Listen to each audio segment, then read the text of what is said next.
Greetings, Al Pacino and Robert De Niro, two of the most infamous names in Hollywood, two actors who gained and retained a legendary status in Hollywood. When comparing both, it's extremely difficult to pick one over the other. Both were involved in a number of big budget films and blockbuster movies. For example, Al Pacino is very well known for the Godfather trilogy, in addition to Scarface and many, many other movies. On the other hand, Robert De Niro has also brilliant movies that he starred on, naming a few: Taxi Driver, Deer Hunter, and Raging Bull. Now, both of them actually acted together in a few movies. I think they appeared together in The Godfather Part 2, in Heat, Righteous Kill, and most recently, The Irishman. Both of them are just fascinating. They are full of charisma, and their acting performances are phenomenal. Albeit, sometimes I feel they have a limited emotional range. For example, I rarely see them portray someone who's crying in a movie or very sad. They do pull off anger and sarcasm perfectly. But when it comes to sadness, I think they struggle in that area. Today, however, we'll be talking about a movie called You Don't Know Jack. And this one stars Al Pacino.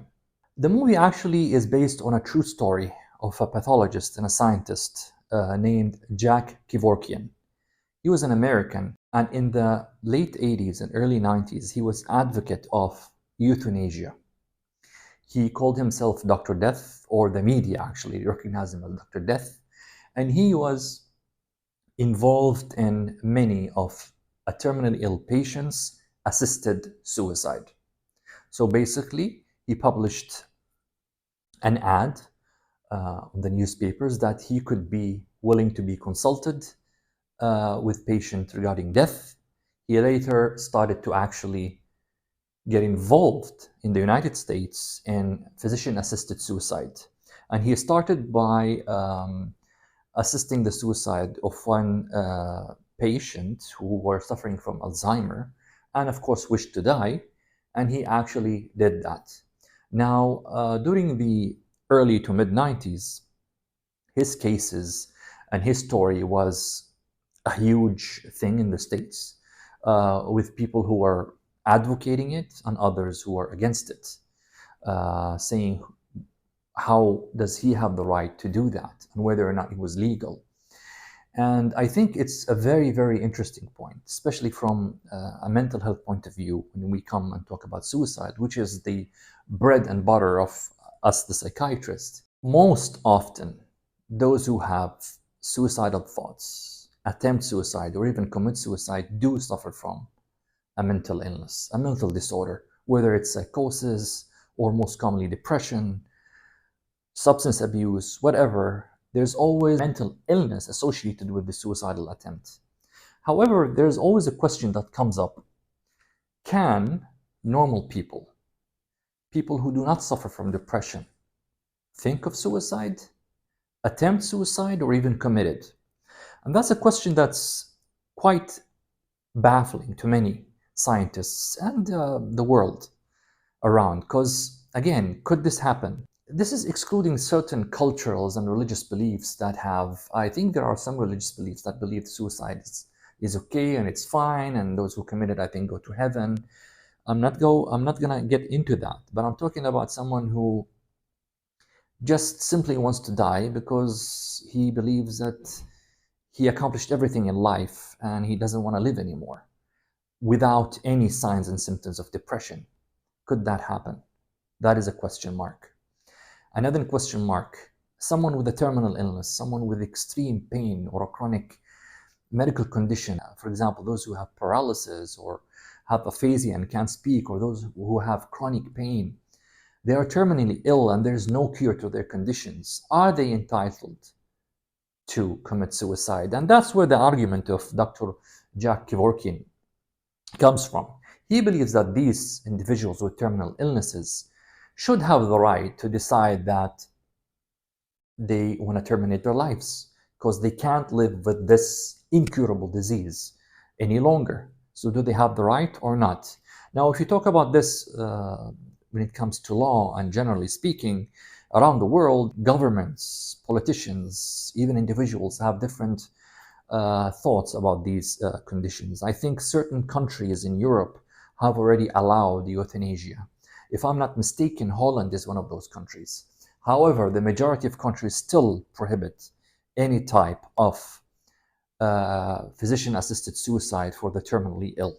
Going back to Jack Kevorkian's story, the scientist, he was still challenged by many lawmakers that he wasn't really doing the proper thing or the right thing for these individuals. For example, he assessed them very quickly and decides to assist their suicide the next day. In many cases, he did not consult a psychiatrist and he did not consult a pain specialist, pain treatment specialist. And so that's an argument. How could you decide by yourself before having a team? And I think I agree with this. For any suicide, if let's say someday it is legalized somewhere, it has to be through a committee, a multidisciplinary team. They all have their own assessment, but not based on one individual. Going back to the film, You Don't Know Jack. The movie, when I watched it, first of all, the movie is very intriguing because the story, as I mentioned, is revolving around suicide and euthanasia, which is something of interest to me and I think to many people around the world, and specifically those who work in the mental health services. Secondly, it starts Al Pacino. Al Pacino, without a doubt, does an excellent job portraying Jack Kevorkian. He gives that cocky pathologist who knows what he's doing with enhanced self-esteem. And he depicts something about Jack in his performance, which is actually, when I read, it's true even in real life. Jack was sort of a rebellious individual. He usually used to like to challenge lawmakers. And when he was asked and summoned by the court, many times he was sarcastic and he was full of self-confidence. He came out to me as someone who was a bit too narcissistic, I think, and as a personality. And I like that Al Pacino actually portrayed that to perfection. And we know that Al Pacino, as I mentioned earlier, is fantastic when it comes to sarcasm, enhanced self-esteem, anger. So again, the portrayal and the acting is wonderful in the film. And as I mentioned, the story was brilliant. Now, the issue with this movie is that, now, like any other story which has controversy, there are two sides of each controversy. The movie takes the side of Jack from his perspective. So they try to portray him as someone kind, which might be true, and he was mostly trying to help those individuals.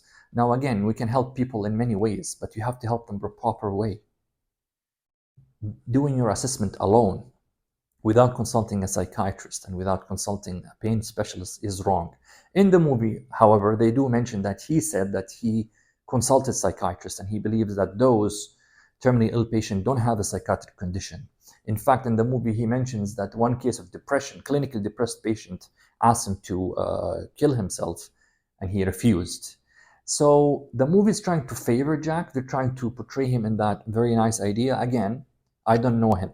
I read his story, and when you read something, as I mentioned, when it involves controversy, there are two sides. Which side can you take is very difficult to know because we don't have all the facts. But the movie, as I mentioned, is entertaining. It's Al Pacino's performance is brilliant. The story is nice, and it's based on a true life story.